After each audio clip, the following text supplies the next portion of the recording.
Okay, so I'm taking some of my first steps on the GDT, doing the trip from Waterton to the border and then back. But look what I already see. Crazy beautiful.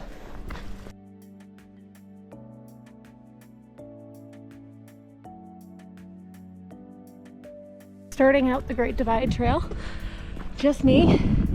We're in Waterton and we're going to the international border right now.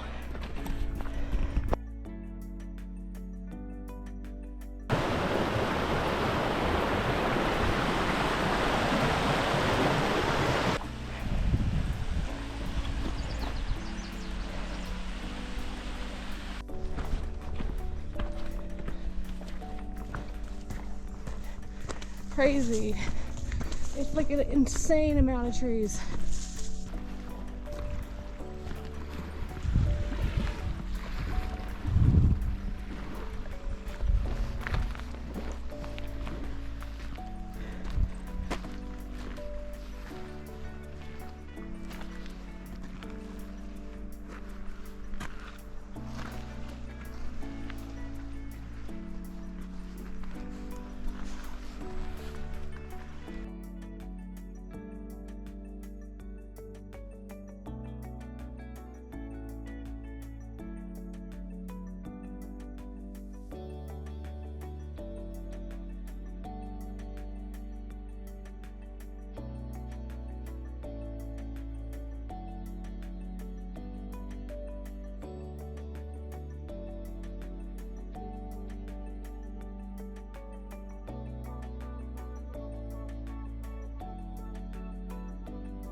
Starting day 2 of the GDT hike, going to Alderson Lake tonight. But just look at how beautiful Waterton looks from up here. It's absolutely unbelievable, and I'm so lucky to have 2 beautiful days in a row.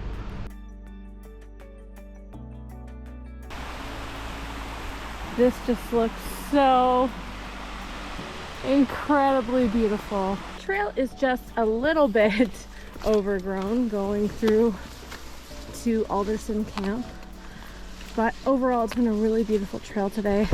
Well, this is my first rain on the GDT, but at least it's beautiful.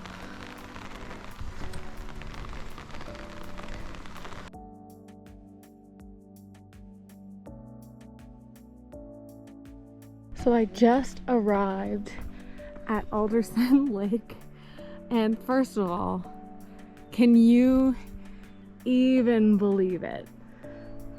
Crazy. But second of all, let me show you. There's still ice on the water. That is crazy.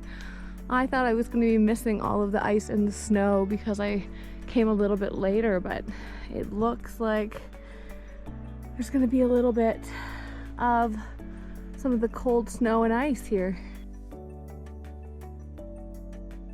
I just wanted to show you guys what this campsite looks like in the day when there's no cloud sitting directly on the mountains and you can see the mountaintops. It is such a cool campsite. Beautiful blue lake. Could be a little warmer though. This is a beautiful view from partway up past Alderson. That just looks so cool. Last night you could hear all of the ice and snow crackling and falling down. It was really, really beautiful. Probably won't be able to hear me, but this is absolutely wild. Down there, that's where I was camping last night. Did just have to cross that. Water's a little higher because of all the rain. My boots are not too happy with me, but look at that. That's crazy. Only 1 million more kilometers to go. So there's been quite a bit of snow on the trail all day today. I don't even really want to talk about what I just did because it was so scary, to be honest. But essentially, see down right across here where my trekking pole is. That's where I just had to scale and walk on wet snow. So that was crazy because it's raining. So I'm just gonna wait until the rain lets up a little bit before I continue doing crazy stuff like this, and just be as safe as I can. You probably won't be able to hear me again because of the wind, but I'm at Carthew Lake and it is absolutely beautiful. I was looking everywhere for where that sound was coming from, the water sound. I turn the corner and I see this waterfall trickling down underneath the snow and out. This is crazy for July, man. I love this. Just finished summiting this. I doubt you'll be able to hear me again, but it was highly sketchy. It's just taken here that I climbed up this. Can't see the whole thing because it's very scary, but it's cool as hell. And then we're gonna come over to the other side. Look at these mountains. It's crazy. So day 3 of my solo hike on the GDT, and today I'm gonna be climbing Mount Rowe. I think you can see all the way straight up. And then behind me, I'm leaving Akamita Camp. Both of my GoPro batteries died last night, so I needed to recharge, and I did not capture all of the information I wanted to. But it was a really beautiful day yesterday. Extremely treacherous because there's still a lot of snow on all of the parts of day 2 for me, and I didn't bring micro spikes, but anyways, we're starting out day 3, and we're gonna head all the way up.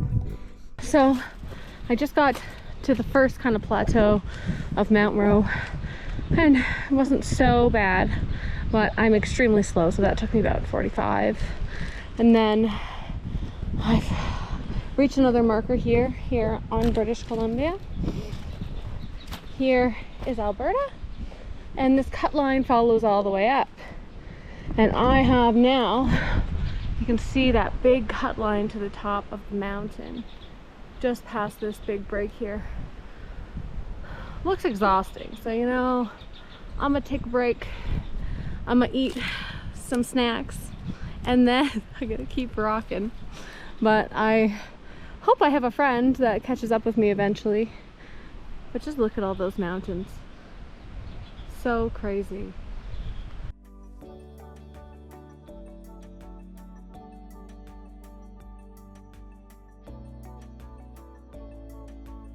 So I finally summited Mount Rowe. It's extremely late.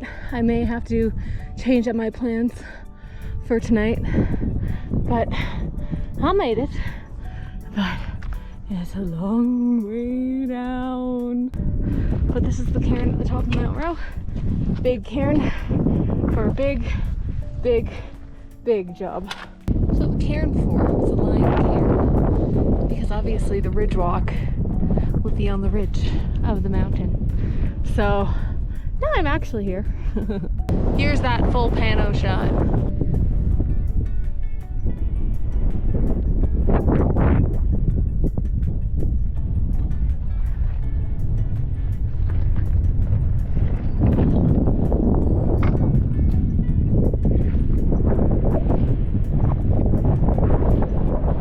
So I'm going to be walking along this ridge here, and then all the way along, and then down on the other side, but to try not to think about it until after.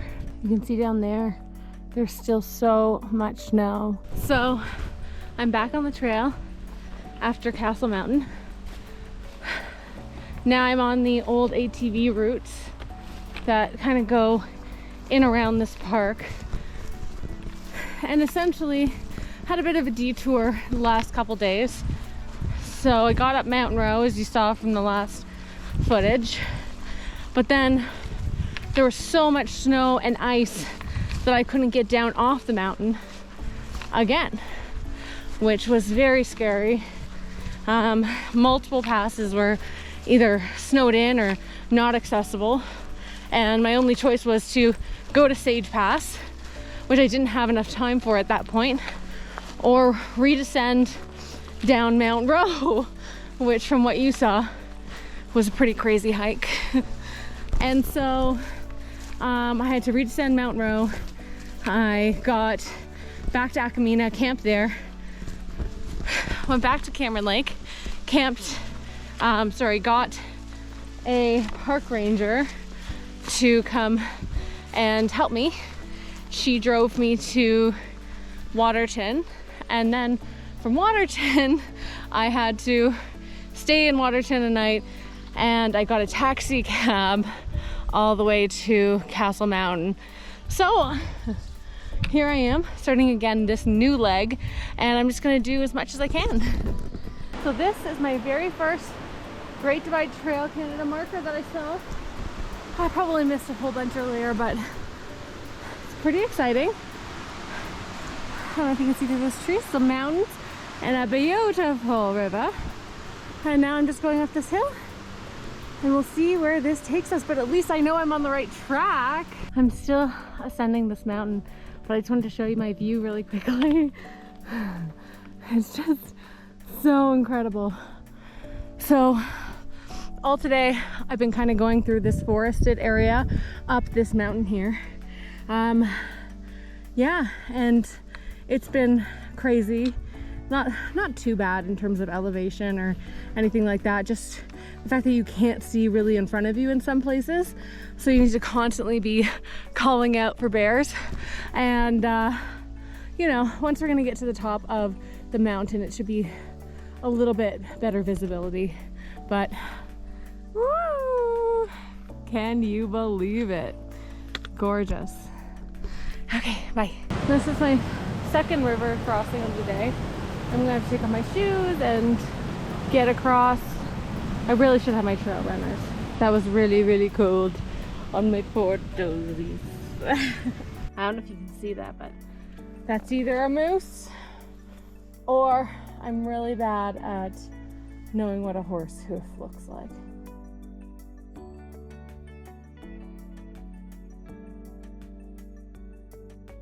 It's been a really nice walk today. Beautiful weather so far. I don't want to jinx it, but yeah, I'm really enjoying today so far, and I will talk to you later. So many different types of really pretty landscapes out here. Now we're just walking through a cute little meadow with a little brook, and hopefully there's nothing crazy looming in these grasses. Mom, I think you made me a little too afraid of the bears.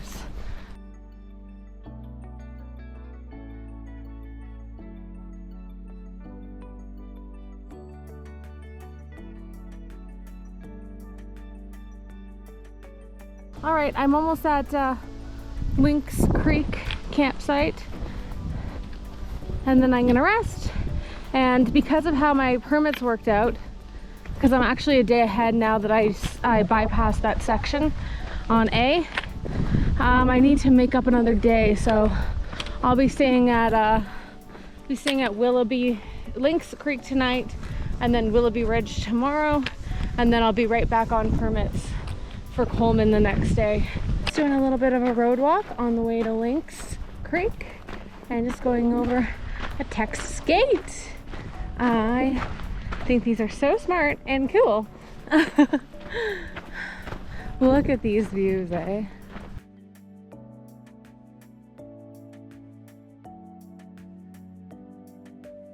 This must be Lynx Creek here. There's also another designated camping spot which is back there, but I'm gonna go and see if there's any room at Lynx Creek. So I'm starting out my next day of hiking, and it turns out I actually think that this is Lynx Creek, whereas the other one before was Carbondale River. So close enough, but I am very low in water, so I'm gonna grab some water from down here and then continue on hiking. So many down trees in here, but a nice cute little waterfall. You know, everybody complains about the road walking in Section A and the ATV trails, but how could you complain looking at that? That's crazy. So beautiful. Just continuing my road walk. All right, so here's the fork from the main road to the ATV trail, and we're gonna go up the mountain.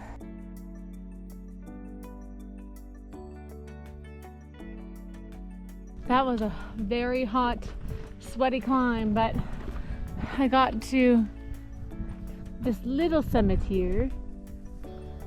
Very cute, but beautiful view all the way around. And then I'm just gonna, ooh, beautiful mountains. And then I'm just gonna follow this ATV trail all the way down and around, and hopefully get to Willoughby Ridge.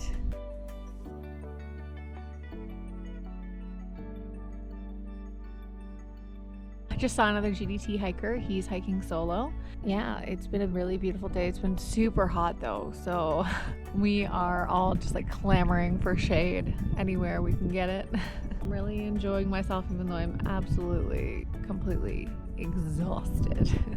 I'm gonna get back at the trail soon, and hopefully I might decide to make it to Havens Bridge today instead of just camping up here. So at the top of that little mountain peak there, I filtered the last of my water. Water has been a real issue on this leg of the GDT. So at Lynx Creek, I filtered 3 liters of water, and then in a reserve bag, I had about half a liter. I really didn't want to take 5 liters up the mountain today. Only problem is, it is so dry on this mountain.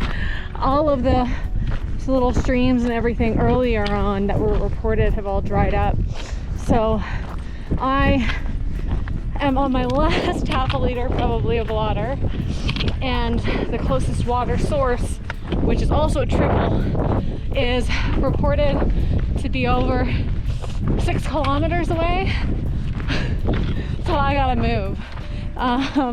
And I really gotta ration my water for the rest of the leg. But that also means that I will be having to stay at Havens Bridge camp instead. And yeah, it's all gonna be good. I just gotta move a lot faster if I want to get there in time tonight.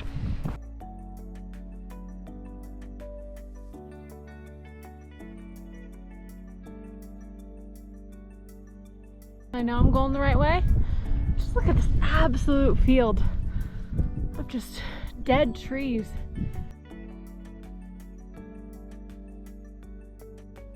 After waiting all day for my one water source, it looks like it's pretty dry up here.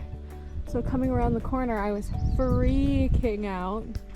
But luckily, there's not a great stream, but there's a good enough stream over here of water. And so I filled up, and now I'm feeling happy. And I feel so much better just knowing that I have water for the next, I don't know, I think it's like 6K. But I still have quite a bit of a hike, a little bit of a hike to camp. So I needed to make sure I stocked up on water. I have 2 apps that I use for navigation, and they also put in, like, you can put in points like water ford, water source, bridge, whatever. And so yeah, I knew that that was the only marked water source for pretty much the entire day, based on these 2 apps I use called Gaia GPS and it's called Far Out. And Far Out has the really good reporting for what's going on and where different things are. You can make comments, like let's say that water source was dried out. You can make a comment to say, hey, don't count on this one. The water source is dry. But I thought you might want to know. You know what that says? It says GDT Trail Magic. And I'm guessing it has something to do with that RV up there. So I just had the best and my first trail magic on the road. I won't give away his information, but essentially I got ketchup chips and I got a Bombay. This guy's going to be starting the GDT in, a few days, I think a week. And he's just behind us, but he's doing crazy days. So he's gonna catch up to all of us eventually. I think he said he was gonna catch up to the other GDT hiker that I met on the rock wall, and me, I think like 2 or 3 days before that. So that was super fun, and what a nice guy. Hello, I'm on my last day of section A, and I'm just doing the rest of this little short road walk. I thought it was 10 kilometers. It looks from the map it might only be about 7. So that's awesome. Getting lots of shade right now. Beautiful, beautiful views, of course. And just making my way along this ATV trail. Could have totally done this yesterday. I just, I really just didn't want to have to pay for an extra hotel. It seemed kind of ridiculous. And that campsite back there that I was at was completely free. So there's the campsite at Havens Bridge, which is not great, and there's like room for one campsite. So me and this other GDT hiker, we heard of another campsite. I think it was like 430 meters down the road with 6 tent pads, and apparently it was really good. But when we got there, the tent pads were not that great. Nothing was really super even for our tents. And then on top of everything, like, the river was so close and so active that it just kicked up so much condensation into our tents. So I was like living in a waterfall in the morning. But yeah, other than that, it was totally fine. And I have a very short walk today into Coleman. This is the York Creek Bridge right here. So we're getting close.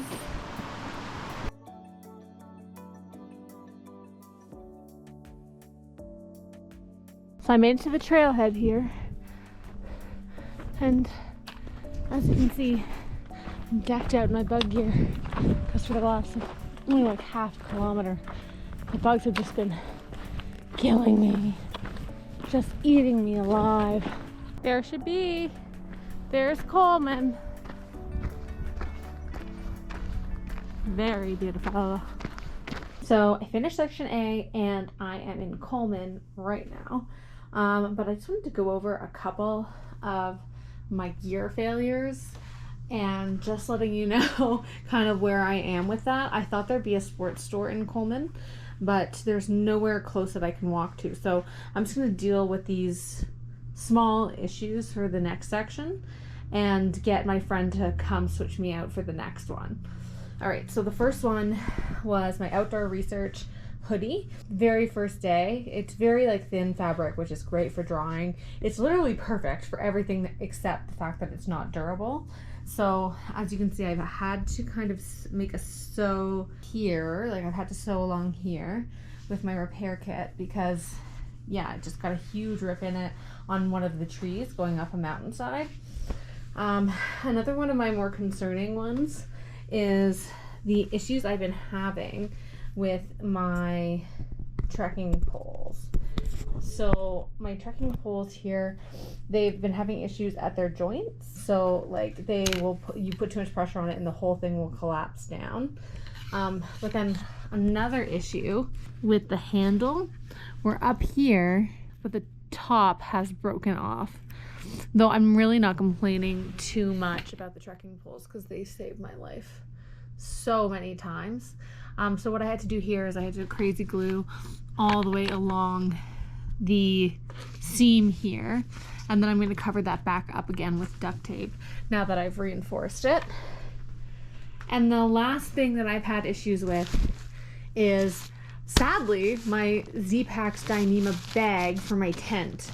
So going down a very steep mountain side, I was slipping and falling on the scree a lot, and this bag just got completely punctured so many times. I've had to repair it a countless number of times.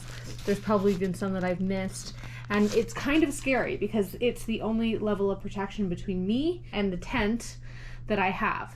So I can't get holes like that in the actual tent itself. So I really needed that bag to perform a lot better than it did.